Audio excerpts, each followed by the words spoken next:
శీర్షికను మీతో చెప్పాలి అంటే you might think, if I say that, you might think this is relatable to me. ఇది నాకు సంబంధించిన సంగతి అని నేను చెప్పాలి. I could be 100% sure that everyone sitting here might relate themselves with this topic. ఈ యొక్క శీర్షికతో మీ అందరికీ సంబంధం ఉందని నేను అనుకుంటున్నాను. Today our sermon's topic is suffering. ఈ దినం మన యొక్క శీర్షిక ఏమిటి అంటే శ్రమలు. We all go through suffering in our lives. మనందరం శ్రమల గుండా వెళ్ళి తీరుతాం. Starting from a small kid to the oldest person in the room, everyone go through suffering. ప్రతి చిన్న బిడ్డ నుండి వృద్ధాప్యంలో ఉన్న ప్రతి ఒక్కరూ శ్రమల గుండా వెళ్ళాల్సిందే. By kids I mean those who are from 5th, 6th, 7th and 8th class. చిన్న పిల్లలు అంటే 5, 6, 7 తరగతుల నుండి ఆరంభం. Go give them a chocolate and spend some time with them and touch them. They will tell the suffering in their lives. మీరు కొన్ని చాక్లెట్లు ఇచ్చి వాళ్ళని అలా ముట్టితే వాళ్ళ యొక్క శ్రమలేంటో వాళ్ళు చెబుతారు. Everyone goes through suffering in their lives. ప్రతి ఒక్కరూ తమ జీవితాలలో శ్రమల గుండా వెళ్ళి తీరుతారు. There are different types of suffering in this world. ఈ లోకంలో అనేక రకాలైన శ్రమలు ఉన్నాయి. There's a song in Songs of Zion which says ఆనందముగా యెహోవాని కృపలన్నీ. ఈ యొక్క సియోను గీతాల్లో ఒక పాట ఉంది, జీజాన్ అంకుల్ రాసిన పాట, ఆనందముగా యెహోవాని కృపలన్నీ. So in that song we see a line which says ఎన్నెన్నో శోధన బాధలు లేసి నన్ను కృంగదీయ పోరాడినన్. ఈ యొక్క పాటలో ఆ వచనం ఉంది. In 528 song number 5. Song number 528.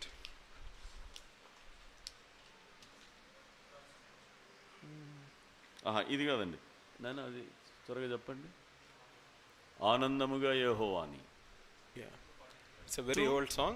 243 ఎన్నెన్నో శోధన బాధలు రేగి. So in verse 3 we see that ఎన్నెన్నో శోధన బాధలు రేగి. ఈ యొక్క మూడో వచనంలో మనం ఈ యొక్క సంగతిని చూడవచ్చు. So the author of the song is saying that the journey of life is filled with many different types of sufferings. అంటే ఈ యొక్క పాట రచయిత తన అనుభవపూర్వకంగా చెబుతున్నాడు, ప్రతి వ్యక్తి జీవితంలో ఇలాంటి శోధనలు శ్రమలు ఎదుర్కొని తీరాల్సిందే. As believers who accepted Jesus and who are baptized, విశ్వాసులముగా ఎవరైతే బాప్తిస్మం పొందారో, and also as those who are taking part in the ministry too, even in their lives, all of our lives sufferings are there. అంతేకాదు సేవా పరిచర్యలో పాలు పంపులు పొందే వారి జీవితాలలో కూడా అనేక శ్రమలు ఉంటాయి. There are two types of sufferings. పరిశుద్ధ గ్రంథంలో రెండు రకాలైన శ్రమలను గురించి చెప్పబడింది. Yeah, in general if you think first suffering is through months, through days, through years we will be suffering. This is a type of suffering. ఈ యొక్క శ్రమలు ఏంటి అంటే రోజులు, వారాలు, నెలలు, సంవత్సరాలు శ్రమలను మనం అనుభవించి తీరుతాం. Maybe we can name them long term suffering. ఒకవేళ కొందరి జీవితాలలో అవి బహు దీర్ఘకాలం ఉండే శ్రమలుగా ఉండవచ్చు. There are second type of sufferings. అనేక రకాలైన శ్రమలు ఎదుర్కోవాల్సి వస్తది. Yeah, the second type of suffering is రెండవ రకమైనటువంటి శ్రమలు ఏమిటి అంటే life is going very happily. జీవితం చాలా సంతోషంగా గడుస్తుంది. All cool. అంత బాగానే ఉంది. Going to my office, coming back. నేను ఆఫీస్కి వెళుతున్నా, తిరిగి వస్తున్నా. All of a sudden we experience something that causes suffering in our lives. ఏదో ఎదురవుతుంది, శ్రమలు ఆరంభమవుతాయి. Very long story, I'll tell it in short. అది చాలా దీర్ఘమైనటువంటి కథ చిన్నగా చెబుతాను. In this city of Bangalore, ఈ యొక్క బెంగళూరు పట్టణంలో there's a God servant called Brother John Moses. John Moses అనే ఒక దైవ సేవకుడు ఉన్నాడు. He's a pastor. ఆయన పాస్టర్ గా ఉన్నాడు. He has very young kids. ఆయనకు చాలా చిన్న పిల్లలు ఉన్నారు. And he went out to buy some vegetables, groceries for his house. ఆయన తన ఇంటి కొరకు సరుకులు, కూరగాయలు కొనడానికి వెళ్ళాడు. Yeah, he took his 4-year-old son with him on the bike. తనతో కూడా మోటార్ సైకిల్ మీద 4 ఏళ్ల పిల్లవాడిని తీసుకెళ్ళాడు. While coming back, something happened. Very long story cut short. There was an accident and he died on the spot. తాను ఇంటికి తిరిగి వస్తూ ఉన్నప్పుడు మార్గ మధ్యంలో యాక్సిడెంట్ జరిగింది. ఆ పిల్లవాడు చనిపోయాడు. Yeah, even the pastor died and the kid was sitting crying alone on the road, the 4-year-old kid. క్షమించండి, ఆ పాస్టర్ గారు ఆ రోడ్డు మీద చనిపోయారు. ఆ చిన్నవాడు రోడ్డు మీద కూర్చొని తన తండ్రి శవం పక్కన ఏడుస్తూ ఉన్నాడు. Even in the life of pastors there is suffering. కనుక పాస్టర్ల జీవితాలలో మరెక్కువ శ్రమలు ఉంటాయి. Maybe you came to this meeting sitting here thinking, I have suffering in my life. మీరు కూడా ఇక్కడ కూర్చున్న వారిలో నాకు కూడా శ్రమలున్నాయి అని అనుకుంటూ కూర్చొని ఉన్నారేమో. When suffering comes, we don't ask 3 questions. We don't ask 3 questions. మనకు శ్రమలు ఎదురైనప్పుడు మనం 3 ప్రశ్నలను మాత్రం అడగం. When, how and what. ఎప్పుడు, ఎందుకు, ఎలా. Yeah, but the only question we ask in the midst of suffering is, ఈ యొక్క శ్రమల మధ్యలో మనం అడిగే ప్రశ్న ఏమిటి అంటే, why this suffering? ప్రభువా ఎందుకు ఈ శ్రమలు? Maybe this is a question in your lives or someone who is seeing online. అంటే మీ యొక్క జీవితాలలో అలాగే ఆన్లైన్ లో చూస్తున్న వారి జీవితాలలో ఇలాంటి శ్రమలు ఎదుర్కొంటూ ఉన్నారేమో. Lord, why through the years am I going through this? ప్రభువా సంవత్సరాల తరబడి నేను ఎందుకు ఈ శ్రమల గుండా వెడుతున్నా? Lord, why all of a sudden this happened in my life? ప్రభువా ఎందుకు అంటే ఆకస్మికంగా నా జీవితంలో ఇలాంటి శోధనలు శ్రమలు ఎదురయ్యాయి. There are different types of suffering. Health related suffering, అనేక రకాలైనటువంటి శ్రమలు ఉన్నాయి. ఆరోగ్య సంబంధమైన శ్రమలు, family related sufferings, కుటుంబ సంబంధమైన సమస్యలు, financial sufferings, ఆర్థిక సమస్యలు, job related sufferings. ఉద్యోగ సంబంధమైన శ్రమలు. I'm narrowing down to young people. ఇప్పుడు యవనస్తుల దగ్గరికి వస్తున్నా. Young people, we have so many sufferings in our lives. యవనస్తులముగా మనకు కూడా అనేక శ్రమలు ఎదురవుతాయి. We lose some precious and important things in our lives, maybe people or anything. We lose and we suffer because of that.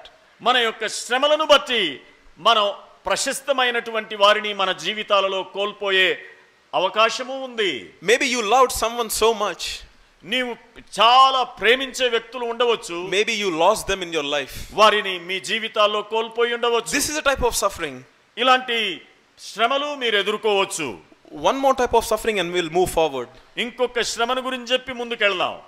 Intellectual suffering. అంటే జ్ఞాన సంబంధమైన శ్రమలు.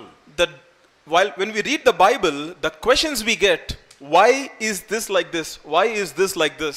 మనం పరిశుద్ధ గ్రంథాన్ని చదువుతూ ఉన్నప్పుడు ఎందుకు ఇది ఇలా ఉంది, ఎందుకు అది అలా ఉంది అనేటువంటి ప్రశ్నలు మనలో ఎదురవుతాయి. We suffer to believe that God is real.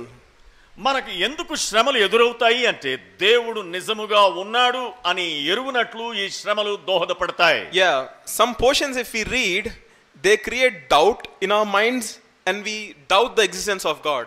మనం ఈ యొక్క లేఖనాలలో కొన్ని భాగాలను చదివినప్పుడు మనకు అనుమానాలు రేకెత్తుతాయి. దేవుణ్ణే అనుమానించడం మొదలెడతాం. From a small kid to elderly people, everyone go through suffering in their lives. కనుక చిన్నవాడిని మొదలుకొని పెద్దవారి వరకు, వృద్ధాప్యంలో ఉన్న వారి వరకు శ్రమలు ఎదురవుతూనే ఉంటాయి. Unanswered prayers in our lives from many years, that is a suffering in our lives. చూడండి, మన జీవితాలు అనేక సంవత్సరాలుగా చేసే ప్రార్థనలకు జవాబులు రాకపోవడం, తద్వారా శ్రమలు ఎదురవుతూ ఉంటాయి. What has Bible has to say about this topic of suffering? కనుక ఈ శ్రమలు అనే శీర్షికను గురించి పరిశుద్ధ గ్రంథం ఏమని చెబుతుందో చూద్దాం. Let's do a short prayer and let's get into the sermon. చిన్న ప్రార్థన చేసి మనం శీర్షికలోనికి వెడదాం. Heavenly Father, పరలోకపు తండ్రి, help us to hear your slow and steady voice. ప్రభువా, మీ మెల్లని మధుర స్వరాన్ని మేము వినగలుగులాగున సహాయం చేయండి. Lord, I can move the heads of people, but the hearts of people only you can move, Lord. ప్రభువా, నేను మనస్సులను కదిలించవచ్చేమో గాని హృదయాలను కదిలించేవాడవు నీవే.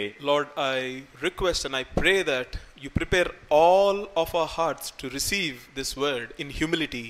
ప్రభువా, మా హృదయాలను మీరు ఆయత్తపరచి విధేయతతో మీ వాక్యాన్ని మా హృదయాలలో స్వీకరించడానికై సహాయం చేయండి. I ask this in the name of our Lord and Savior Jesus Christ. నా ప్రియ ప్రభువైన యేసుక్రీస్తు పరిశుద్ధ నామమున ప్రార్థించి వేడుచున్నాను తండ్రి. ఆమేన్. There are different religions in the world.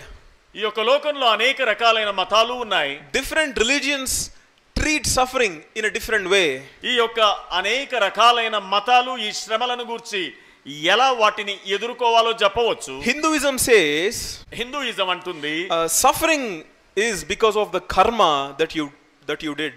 నీవు చేసిన కర్మను బట్టి శ్రమను అనుభవిస్తావు అని హిందూ మతం చెప్పొచ్చు. In your past life you did something and your current life is a result of your past life, that's why you are suffering. అంటే గత జీవితంలో నీవు చేసినటువంటి పాపాలను బట్టి ప్రస్తుత జీవితంలో నీవు కర్మను అనుభవిస్తున్నావు అని చెబుతాయి. Islam says if you don't do good works you will go through suffering. I'm telling in a very simple way, there's a lot, but simply saying Islam says if you don't do good works you go through suffering. ఇస్లాం మతం ఏం చెబుతుంది అంటే నీవు మంచి చేయని కారణాన ప్రస్తుతం శ్రమలు అనుభవిస్తున్నావు అని చెబుతాయి. Our beloved Sikh religion, they say self-centeredness is the reason for suffering in your life. Sikh మతం ఏం చెబుతుంది అంటే మీ యొక్క స్వార్థపూరితమైన బుద్ధిని బట్టి శ్రమలు అనుభవిస్తున్నారు అని చెబుతుంది. But what does the Bible say about suffering? అయితే శ్రమలను గురించి పరిశుద్ధ గ్రంథం ఏమని సెలవిస్తుంది? When someone dies, ఎవరైనా చనిపోతే worldly people they say rest in peace. ఈ యొక్క లోకస్తులు అంటారు నీ ఆత్మకు శాంతి కలుగునుగాక అంటారు. What does this exactly mean? దాని అర్థం ఏంటి? In this world you have no peace. At least after you died you could have peace. అంటే నీవు బ్రతికి ఉన్న రోజుల్లో ఈ లోకంలో నీకు శాంతి లేదు, చనిపోయిన తరువాతైనా శాంతి పొందు అన్నట్టు మనం ఆశీర్వదిస్తాం. Even worldly people say that this world is a place of suffering.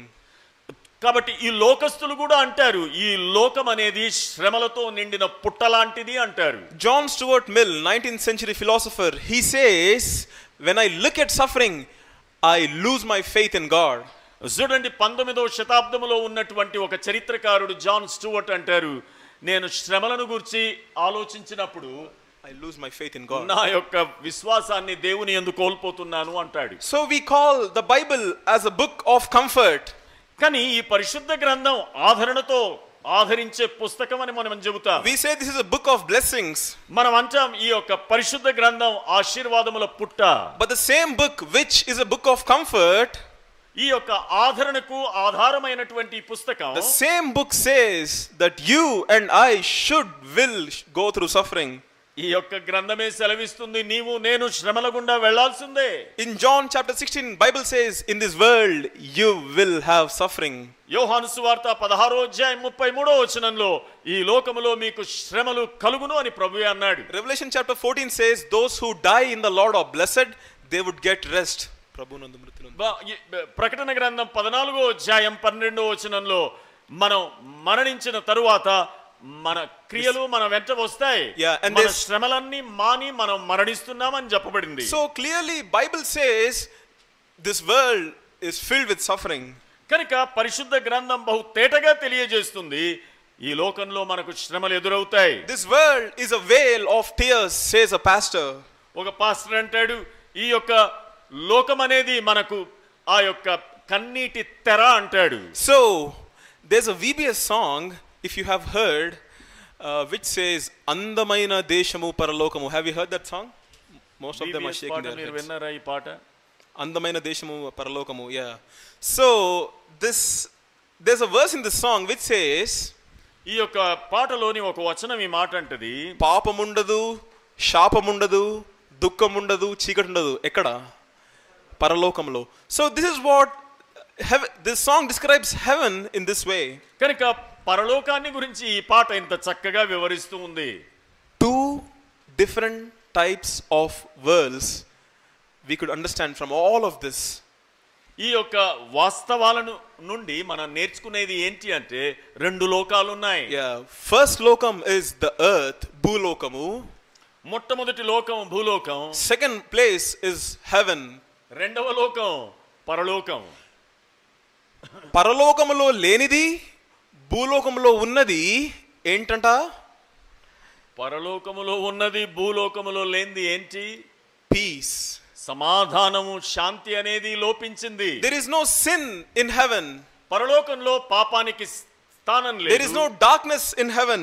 పరలోకంలో చీకటి లేదు. But why does this world have sin and suffering and everything? అయితే ఈ లోకంలో ఎందుకు పాపము, శ్రమలు, చీకటి ఉంది? One statement I'll tell you. ఒక మాటను చెప్పబోతున్నా. This world is filled with evil spirits. ఈ యొక్క లోకం దురాత్మల చేత నింపబడిన లోకం. This world is in the hand of Satan. ఈ యొక్క లోకం సైతానుని యొక్క కబంధ హస్తాలలో ఉంది. This is an evil world. దీన్ని దుష్టలోకము అంటారు. There are three types of evil in this world. ఈ లోకంలో మూడు రకాలైన దుష్టత్వములు ఉన్నాయి. First is మానవాతీత supernatural evil. ఒకటేమో మానవాతీతమైనటువంటి దుష్టత్వం. Second one is moral evil. రెండవదిగా నైతిక సంబంధమైనటువంటి దుష్టత్వం. Third one సహజ లేదా natural evil. మూడవదిగా సహజ సంబంధమైనటువంటి దుష్టత్వం. Supernatural evil. First thing, మొట్టమొదటిగా మానవాతీతమైన దుష్టత్వం. if we go there, stand and look into the sky, మనం అక్కడ బయటికి వెళ్ళి ఆకాశం వైపు చూస్తే we just see an empty space. మనం అంటే విశాలమైన ఖాళీగా ఉన్నటువంటి అంతరిక్షాన్ని చూస్తాం. But Bible says something which you cannot see with your naked eye is happening on this earth. అయితే పరిశుద్ధ గ్రంథం సెలవిస్తుంది ఈ యొక్క కళ్ళతో మనము చూడని దుష్టత్వం ఈ లోకంలో సంభవిస్తూ ఉంది. It talks about ప్రధానులు, it talks about అధికారులు, it talks about ఆకాశ మండలమందున్న దూతల సమూహాలు. కనుక వీటిని గురించి ప్రధానులు ఆకాశములో ఉన్న దురాత్మల సేనలను గురించి చెబుతుంది. You are not able to see anything, but this world is filled with satanic powers.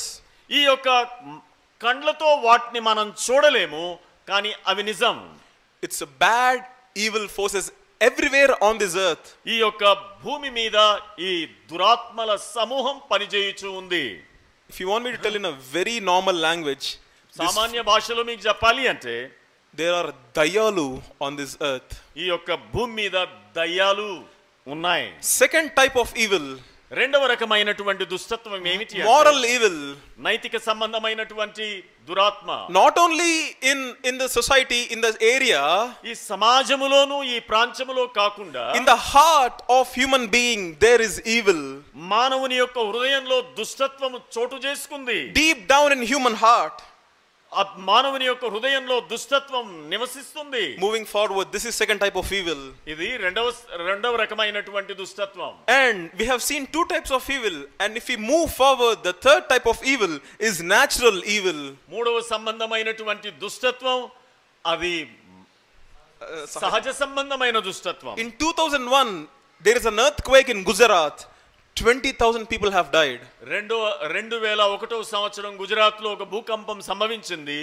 2000 మంది చచ్చిపోయారు. In 1737 in Calcutta there was a cyclone. 3 lakh people have died. 1737లో కలకట్టాలో తుఫాను సంభవించింది. 3000 మంది చచ్చిపోయారు. The earth, the physical earth on which we live is filled with evil, is an evil. ఈ భూ సంబంధమైన లోకంలో దుష్టత్వం వసించుచూ ఉన్నది. This earth, it is evil earth. It's not a safe place for us to live. ఈ యొక్క భూమి అనేది ఇది నిజంగా దుష్టత్వముతో నిండింది. మనకు ఏమాత్రం సురక్షితమైనటువంటి పరిస్థితులు లేవు. This evil earth is inhabited by evil people and evil forces. చూడండి, ఈ దుష్ట సంబంధమైన లోకం దుష్టుల చేత దుష్టత్వముతో నిండి ఉన్నది. So this world is in the hands of Satan. కనుక ఈ లోకం సైతానుని యొక్క కబంధ హస్తాల్లో ఉంది. Ephesians says that this world is in the control of Satan.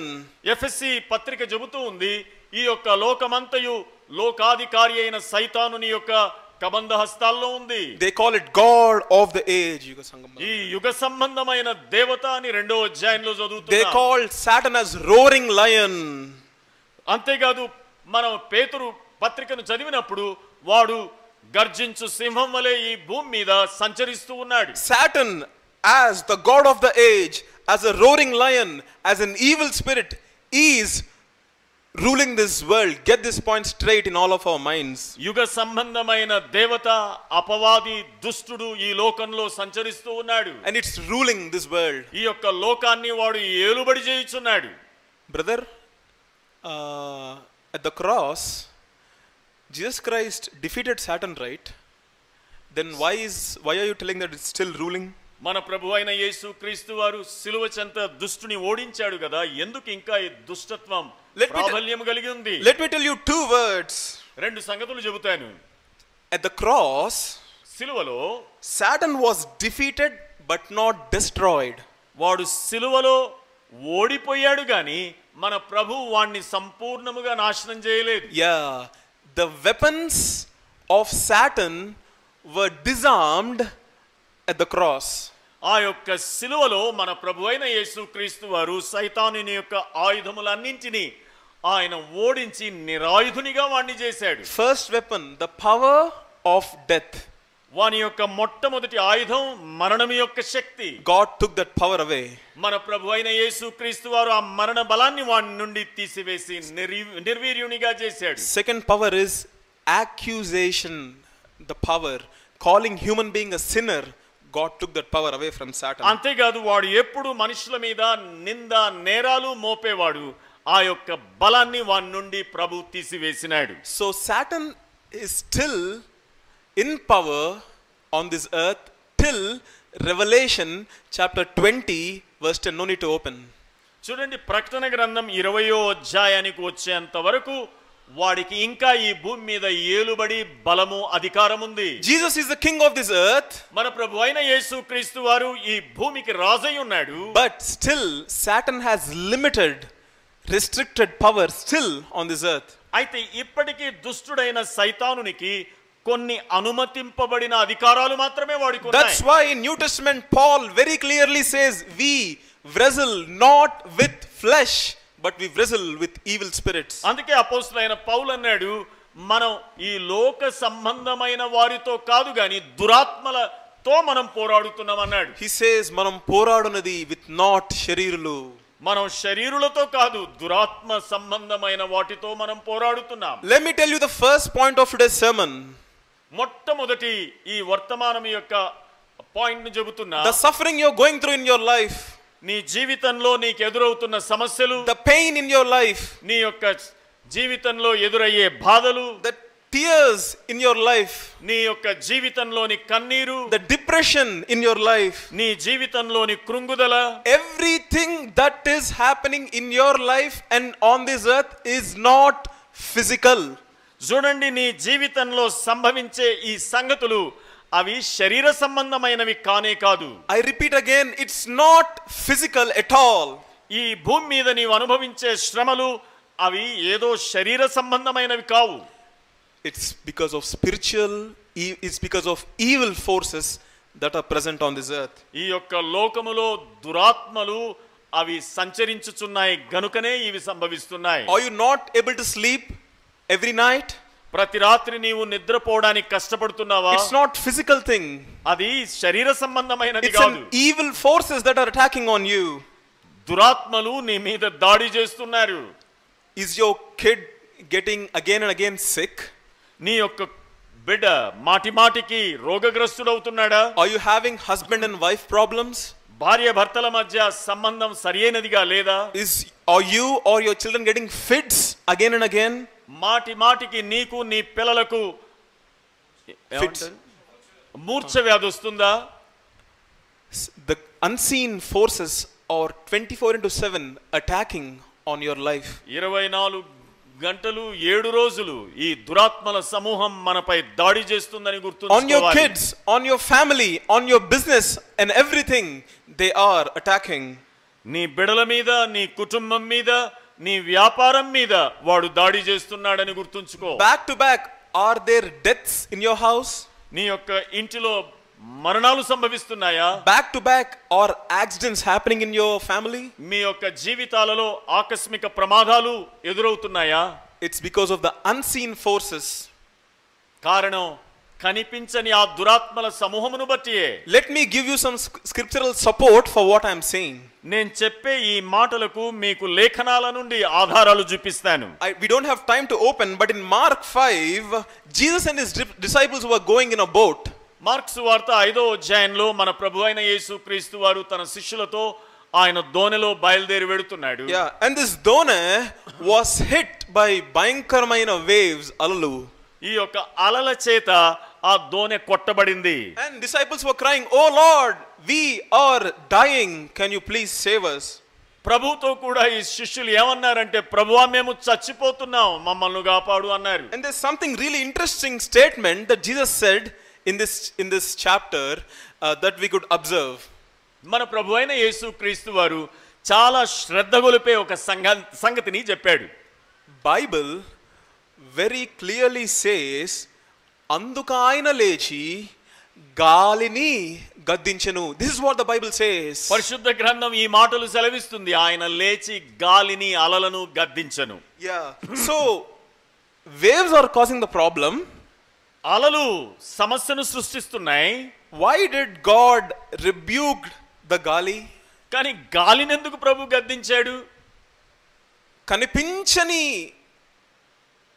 గాలుల వల్ల కనిపించే అలలు కలుగుతున్నాయి. కనిపించని దురాత్మల సమూహమును బట్టి, వాటి శక్తులను బట్టి అలలు రేగుతున్నాయి. When Peter's mother-in-law was sick, పేతురు యొక్క అత్త జ్వరంతో బాధపడుతున్నప్పుడు Jesus Christ rebuked the fever. మన ప్రభు అయిన యేసు క్రీస్తు వారు జ్వరాన్ని గద్దించారు. Look at the terminology, the words that are being used in the Bible. చూడండి, ఈ చక్కని పదాంశాన్ని కొంచెం గమనించండి. బైబిల్లో వ్రాయబడిన మాటలు. జ్వరమును గద్దించుట, what is this logic? ఎందుకు మన ప్రభు జ్వరాన్ని గద్దించాలి? The జ్వరము is caused by the spirit of sickness. చూడండి, ఆ యొక్క వ్యాధిని కలుగజేసే ఆ దురాత్మల నుండి జ్వరం వచ్చింది. Doctors, I'm so sorry to say this, even the health issues you're getting in your life are because of the evil forces. చూడండి, నీ శరీరములో సంభవించే అనారోగ్యతలన్నీ ఈ దురాత్మల చేతనే కలుగుతున్నాయి. Spiritual forces causes depression in your mind. చూడండి, దురాత్మల సమూహం నీ యొక్క మానసికమైన ఒత్తిడిని కలుగజేస్తాయి. According to 1 Samuel, spiritual forces causes anxiety in you. మొదటి సమూయేలు గ్రంథంలో మనం చదివినట్లయితే దురాత్మలే మనకు ఆందోళనను కలుగజేస్తూ ఉన్నాయి. Spiritual forces causes poverty in your life. అంతేకాదు, ఈ దురాత్మల సమూహమే దాడి చేసి మన జీవితాలలో పేదరికానికి గురి చేస్తున్నాయి. First point of today's sermon, we wrestle not with flesh, or let me give a clear point. The suffering in our lives is because of the evil spirits. చూడండి, మొట్టమొదటిగా శ్రమలు ఎందుకు సంభవిస్తాయి అంటే దురాత్మలను బట్టియే. The suffering are caused by unseen evil forces. ఎందుకు ఈ శ్రమలు కలుగుతాయి అంటే కనిపించని ఆ దురాత్మల వల్లే. Let me go to second point and we'll close the sermon. రెండవ సంగతిని చెప్పి ఈ యొక్క శీర్షికను ముగిస్తాను. There's a pastor in the US. United states లో ఒక పాస్టర్ ఉన్నాడు. He is very famous. ఆయన చాలా ప్రఖ్యాతిగాంచినవాడు. He's a TV speaker. ఆయన టీవీలో కూడా మాట్లాడే వర్తమానికుడు.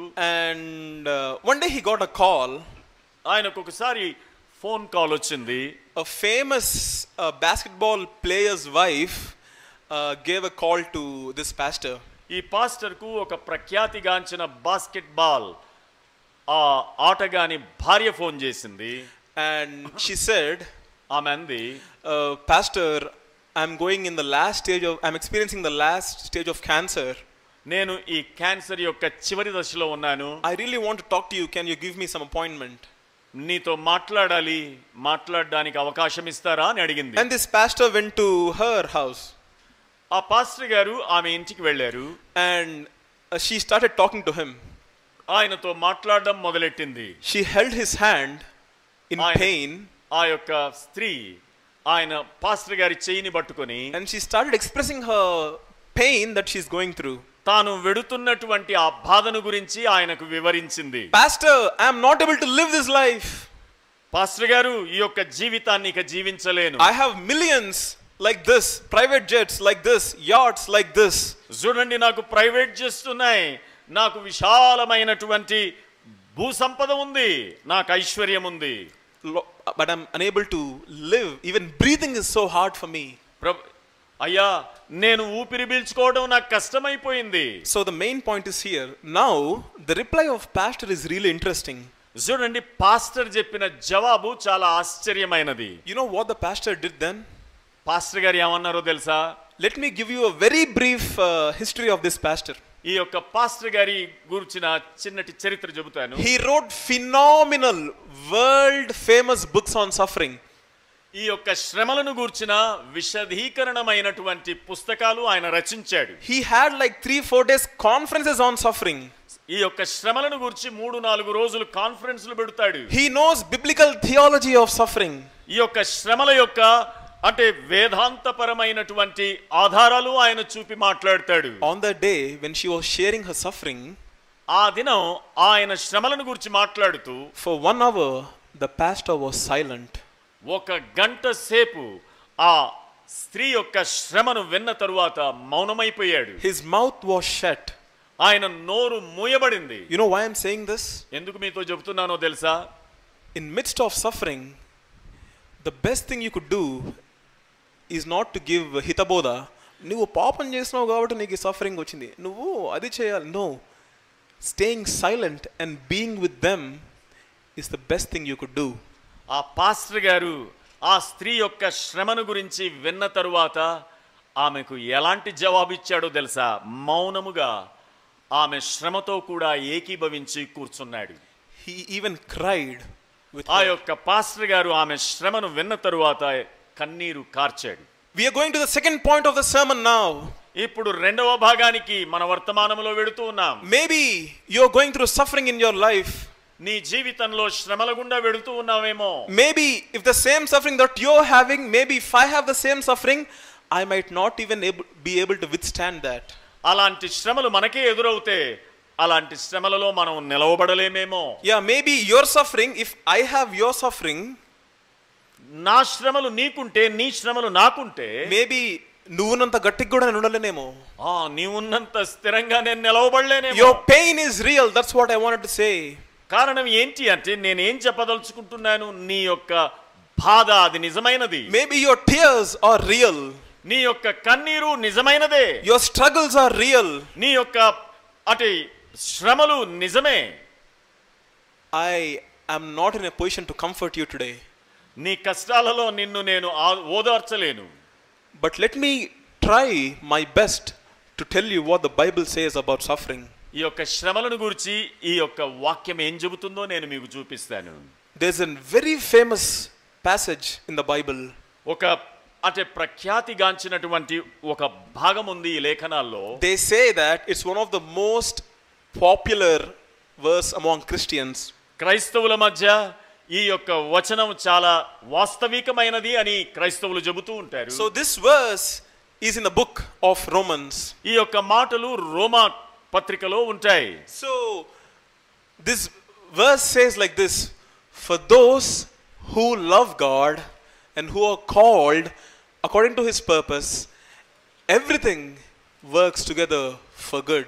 దేవుని ప్రేమించు వారికి ఆయన చిత్తము చొప్పున పిలువబడిన వారికి మేలు కలుగుటకై సమస్తమును సమకూడి జరుగుచున్నదని ఎరుగుదుము. So there's a God servant who said about suffering like this. ఒక దైవ సేవకుడు శ్రమలను గురించి ఈ మాటలు అన్నాడు. He used 2 words. ఆయన రెండు మాటలు వాడాడు. Proximate level and ultimate level. భూగోళము నిలువుగా ఉండే లోకము. That's what he says. ఆయన అన్నాడు భూతలము అంతరిక్షము అన్నాడు. So the suffering in this world is caused by the evil forces that are in the above. That's what we have seen. ఈ శ్రమలు అనేవి ఈ అంతరిక్షములో ఉన్న దురాత్మల సమూహం వలన కలుగుతూ ఉన్నాయి. So in the ultimate level is causing the problems in the proximate level. చూడండి, ఈ భూతలం మీద అంతరిక్షము నుండి దురాత్మలు దాడి చేస్తున్నాయి.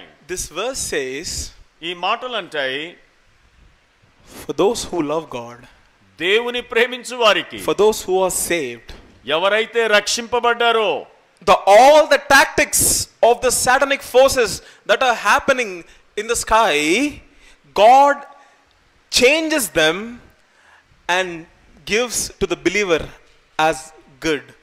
చూడండి, ఈ అంతరిక్షములో సంచరించే ఈ దురాత్మల సమూహములు ఎప్పుడైతే దేవుని బిడ్డపై శ్రమలను దాడిగా పంపుతాడో వాటిని మన ప్రభు అయిన యేసు క్రీస్తు వారు మేలుకై మారుస్తున్నాడు. Let me go really deeper on this topic. ఈ యొక్క వర్తమానమును గురించి కాస్త లోతుగా వెళదాం. The God whom we serve, మనం సేవించే దేవుడు, the God who we pray to, మనం ఏ దేవునికైతే ప్రార్థిస్తున్నామో, the God upon whom we depend, మనం ఏ దేవునిపై ఆధారపడుతున్నామో, one statement Bible says, he is changing everything. I repeat again, he is changing every evil and he is only allowing good to happen to the believers. ఈ దుష్టత్వమంతటిని విశ్వాసి కొరకై ఆయన మేలుగా వాటిని మారుస్తున్నాడు. Everything that is happening in the life of a believer, God has allowed, or God is making good because of that. విశ్వాసి జీవితంలో దేవుడు అనుమతించే ప్రతి పరిస్థితి అది తన మేలు కొరకై ఆయన మారుస్తూ ఉన్నాడు. There is not even a single thing that your heavenly Father allows in your life that will do bad to you. పరమందున్నటువంటి దేవుడు మన జీవితాలలో చెడు కొరకై దేన్ని అనుమతించడు అని ఖచ్చితంగా చెబుతున్నా. Maybe you're going through broken heart today. నీవు విరిగిన హృదయముతో ఉన్నావేమో. Maybe you're going through depression today. నీవు కృంగుదలలో ఉంటూ ఉన్నావేమో. Maybe you're like, Lord, my heart is heavy, I'm not able to live. ప్రభువా నా హృదయం ఎంతో భారంగా ఉంది, జీవించడం కష్టమవుతుంది అనుకోవచ్చు. Maybe you're at a point where you're slowly losing faith on God. నీవు మెల్లమెల్లగా దేవునిపై ఉన్న విశ్వాసాన్ని కోల్పోతూ వస్తూ ఉన్నావేమో. Maybe you're in a situation you're like, why is this situation in my life? ఒకవేళ నీ జీవితంలో ఎందుకు ఈ పరిస్థితులు అనే ప్రశ్న నీలో బలంగా ఉందేమో. Still my kids are not yet settled, they didn't get married at all. ఇంకా నా పిల్లలు తమ జీవితంలో స్థిరపడలేదు, వారి పెళ్లిళ్ళు కావటం లేదు అనే బాధలో ఉన్నావేమో. I'm not able to bring up my kids in the fear of the Lord in this dangerous world. ప్రభువా ఈ యొక్క దుష్ట లోకంలో నా పిల్లలను దైవ భక్తితో పెంచలేని దురవస్థలో ఉన్నా. Why is this suffering happening to me? Maybe you're in this type of situation. ఎందుకు ఇలాంటి పరిస్థితి నాకు ఎదురవుతుంది? God is telling you, దేవుడు అంటున్నాడు, even that is for your good. అది కూడా నీ మేలు కొరకై నేను అనుమతిస్తున్నా. Let me tell you three things. మూడు సంగతులు చెబుతున్నా. Romans 8:28 పైన కింద ఉన్న మూడు విషయాలు let me share with you. ఈ యొక్క రోమా 8:28 వచనం పైన క్రింద ఉన్న వచనాలను గురించి మీకు చెప్పబోతున్నా. You want to know why God is making everything good to you? ఎందుకు సమస్తమును దేవుడు సమకూడి మేలులుగా మారుస్తున్నాడు? First thing, God is fighting on your behalf with the evil forces. దేవుడు నీ పక్షాన దురాత్మల సమూహముతో యుద్ధం చేస్తున్నాడు. Second thing, God is praying on your behalf with unspeakable words. మన ప్రభువైన యేసు క్రీస్తు వారు తండ్రి కుడి పార్శ్వమున ఆసీనుడై ఉచ్చరింపజాలని మాటలతో ఆయన విజ్ఞాపన చేస్తూ ఉన్నాడు. Third thing, God is saying for those who are saved, ఎవరైతే రక్షణ పొందారో they are safe, వాళ్ళు నా చేతుల్లో భద్రంగా ఉన్నారంటున్నాడు. and he's also saying they are safe in my heart. నా గుండెల్లో పెట్టుకొని నేను వాళ్ళని చూసుకుంటా అంటున్నాడు. నీవు నా గుండెల్లో ఉంచుకున్నా అని ప్రభు అంటున్నాడు. The spiritual attacks that are happening on your life, ఈ ఆత్మ సంబంధమైన ఈ యొక్క దాడులలో, because we are in God's hand, మనం దేవుని చేతుల్లో ఉండుటను బట్టి these attacks, ఈ యొక్క ట్యాక్స్లు, ఈ హింస అయినా, కరువైన, వస్త్రహీనత అయినా, 36లో ఉపద్రవమైన, ఉన్నవైన, రానున్నవైన, anything, all these things will not even touch a believer.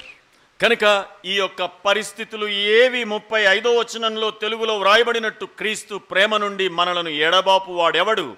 శ్రమ అయినా, బాధ అయినా, హింస అయినా, కరువైనా, వస్త్రహీనత అయినను, ఉపద్రవమైనను, ఖడ్గమైనను మనలను ఎడబాపునా. Let me give you one statement. Everything is for your good, that is happening to you. మన జీవితంలో సంభవించే ప్రతి పరిస్థితి అది మన మేలు కొరకే అని గుర్తుంచుకో. Young people, let me go sensitive here. యవనస్తులారా మీతో ఒక మాట చెబుతున్నా.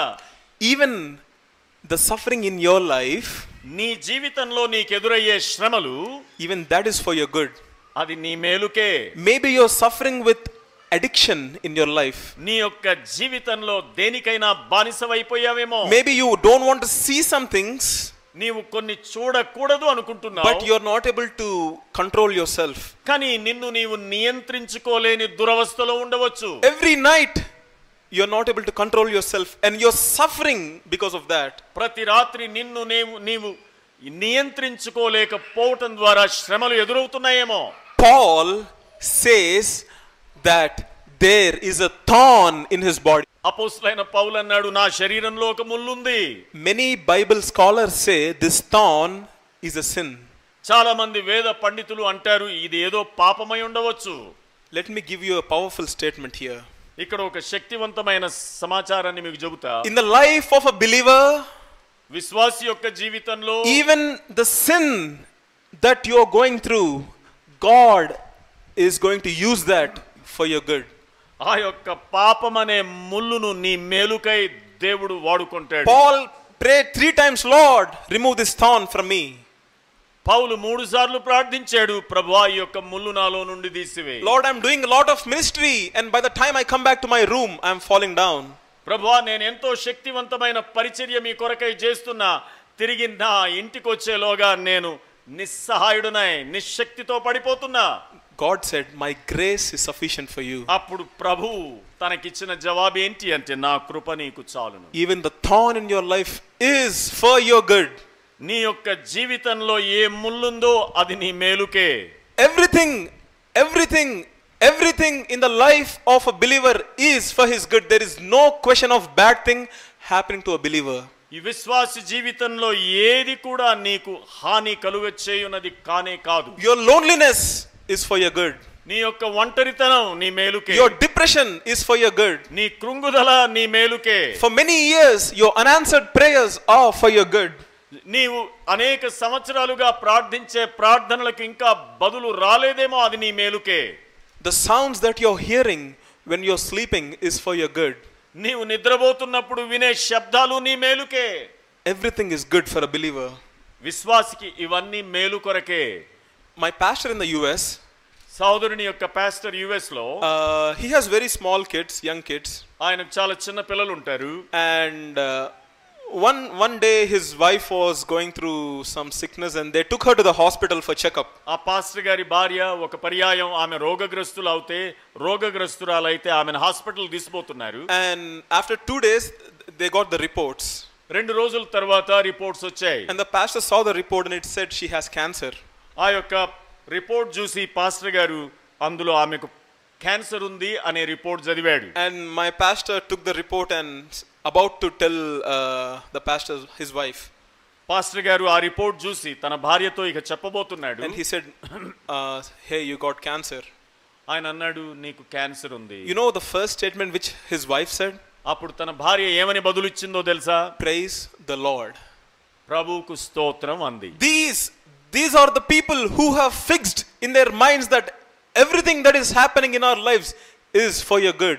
వారి యొక్క మనస్సుల్లో స్థిరపడినటువంటి మాట ఏంటి అంటే, సమస్తం నా మేలుకై జరుగుతుంది. We did 3-week Bible study in Karnool on spiritual warfare. ఆత్మ సంబంధమైన పోరాటమును గురించి 3 వారాలు కర్నూల్లో మేము బైబిల్ పఠనాన్ని కలిగి ఉంటిమి. We came to one statement in the last. చివరిగా ఒక్క సంగతిని మేము చెప్పాము. Everything that is happening to a believer is for his good. విశ్వాస జీవితంలో సంభవించే ప్రతి సంఘటన అది మేలు కొరకే. Your pain is real. నీ యొక్క బాధ నిజం. Your broken heart is real. విరవబడిన నీ హృదయం నిజమే. Your tears are real. నీ యొక్క కన్నీరు నిజమే. Your sleepless nights are real. నీకు నిద్ర రాని రాత్రులు నిజమే. Maybe you're crying every night. నీవు ప్రతి రాత్రి ఏడుస్తూ ఉన్నావు. I'm not in a position to say comforting words to you. నీకు ఆదరణకరమైన మాటలు చెప్పలేని పరిస్థితిలో ఉన్నా, ఒకవేళ నీకు వచ్చిన సమస్య నాకొస్తే maybe I will not able to be this strong like you. ఒకవేళ నీకు వచ్చే పరిస్థితులు నాకెదురైతే నేను నిలవబడలేను. But let me tell you one statement. కానీ ఒక్క సంగతి చెబుతున్నా, everything is for your good. ప్రతిదీ అది సమస్తమును మేలు కొరకే.